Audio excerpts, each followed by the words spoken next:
Special train से रामेश्वरम धाम की तीर्थ यात्रा। आज ही अपनी सीट बुक कराएं त्रिपुरयात्रा.com पर। छत्तीसगढ़ से कांग्रेस के झारखंड प्रभारी अविनाश पांडे ने आरोप लगाया है कि केंद्र सरकार कई राज्यों की सरकारों को अस्थिर करने की कोशिश कर रही है। पांडे ने यह भी आरोप लगाया है कि छत्तीसगढ़ में भी भूपेश सरकार को अस्थिर करने के प्रयास किए जा रहे हैं। पांडे के मुताबिक छत्तीसगढ़ में विधायकों को आतंकित करने के लिए पिछले कई माह से इनकम टैक्स और ईडी की टीमों को वहां पर काम पर लगा दिया गया है। यह आरोप अविनाश पांडे का है, ध्यान दीजिएगा। वैसे इसके पहले भूपेश बघेल भी कुछ इसी तरह के आरोप लगा चुके हैं। भूपेश बघेल ने ईडी के खिलाफ कांग्रेस के प्रदर्शन के दौरान कहा था कि हो सकता है कि छत्तीसगढ़ में भी कांग्रेस नेताओं के घरों दफ्तरों पर ईडी की छापेमारी हो सकती है। तो एक बड़ी राष्ट्रीय खबर का भी रुख कर लेते हैं। आज शिवसेना नेता संजय राउत की ईडी कोर्ट में पेशी हुई। उन्हें देर रात गिरफ्तार कर लिया गया था। इसके साथ ही एक बार फिर से ईडी की कार्रवाई पर सवाल उठने का मौका विपक्ष के पास आ गया।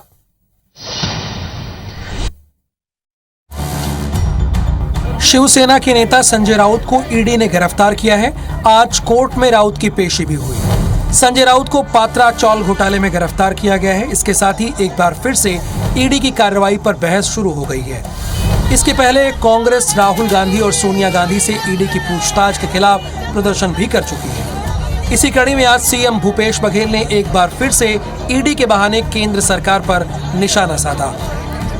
भाजपा शासित राज्य है या भाजपा के नेता है या उससे जुड़े हुए संगठन है, वहां वो कार्रवाई नहीं करते, केवल विपक्षियों को टारगेट किया गया है। भूपेश बघेल यही नहीं रुके। एक बार फिर से उन्होंने गुजरात मॉडल की जमकर निंदा करते हुए छत्तीसगढ़ मॉडल की तारीफ की। एक प्रकार से आम जनता की समृद्धि की तरफ ले जाने का काम छत्तीसगढ़ सरकार कर रही है। छत्तीसगढ़ मॉडल है, दूसरी तरफ गुजरात मॉडल है जिसमें जेब से पैसा निकालना।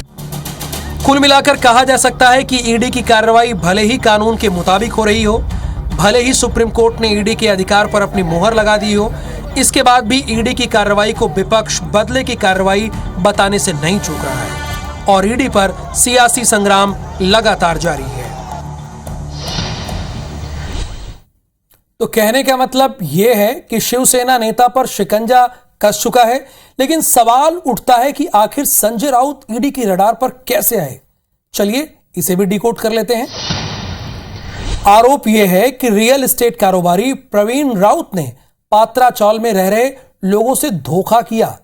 एक कंस्ट्रक्शन कंपनी को इस भूखंड पर 3000 फ्लैट बनाने का काम मिला था। इनमें से बने कितने? 672 फ्लैट पहले से यहां रहने वाले को देने थे, शेष महाडा और कंस्ट्रक्शन कंपनी को दिए जाने थे। लेकिन साल 2011 में इस विशाल भूखंड के कुछ हिस्सों को दूसरे बिल्डरों को बेच दिया गया था। और यह जान लीजिए कि मामला उजागर कैसे हुआ। 2020 में महाराष्ट्र में पीएमसी बैंक घोटाले की जांच हो रही थी। तभी प्रवीण राउत की कंस्ट्रक्शन कंपनी का नाम सामने आता है। तब पता चला कि बिल्डर की पत्नी के बैंक खाते से संजय राउत की पत्नी वर्षा राउत को 55 लाख रुपए का कर्ज दिया गया था। अब ये कर्ज क्यों दिया गया, ये तो जांच का विषय है। आरोप है कि संजय राउत ने इसी पैसों से दादर में एक फ्लैट खरीदा था।